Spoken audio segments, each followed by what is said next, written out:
ٹھیک ہے.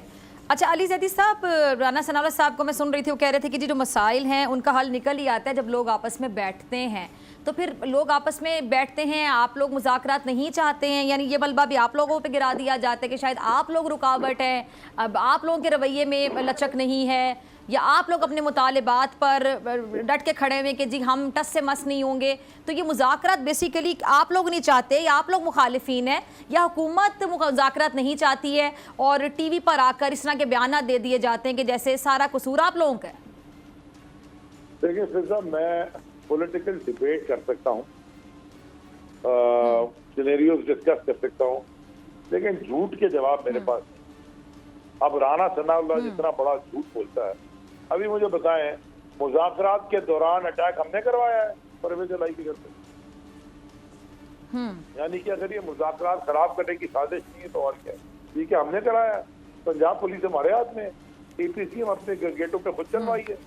1 2 یہ جو دوسرا ہے ڈیفینس منسٹر سیالکوٹ والا جو خواجہ، کیا یہ ہماری جماعت کا ہے جو ٹی وی پہ پریس کانفرنس کر رہا ہے، یا جو باقی لوگ بیٹھے ہیں؟ ہم آج بھی کہہ رہے ہیں آپ کے سامنے بیٹھ کے کہ کل مذاکرات ہے، in spite of all supreme court کے احکامات ہیں، ہم کل پھر بیٹھیں گے جا کے.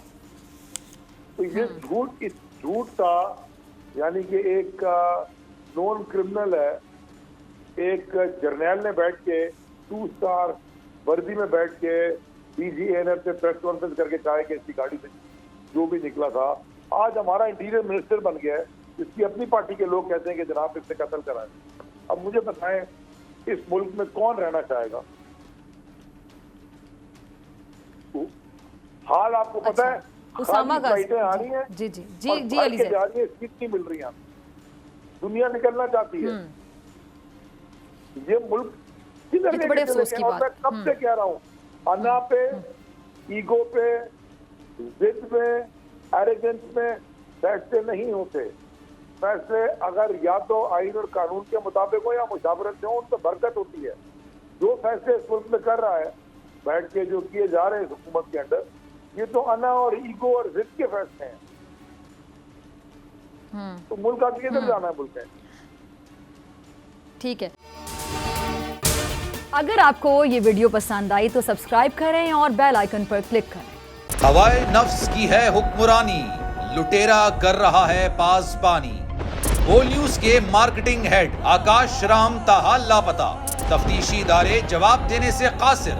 اہل خانہ پریشان، بیٹے کی جدائی میں ماں غم سے نڈھال. جو بچو ہندو پر آئے تھے جو کو پاکستانی،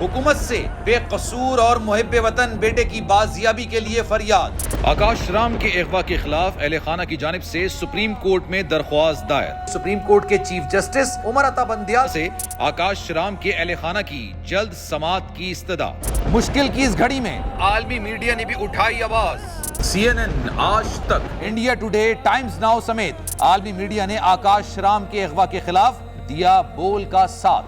اف کیا ظلم ہے، بول انصاف کا منتظر. سبسکرائب کریں اور بیل دبائیں تاکہ کوئی خبر رہ نہ جائے.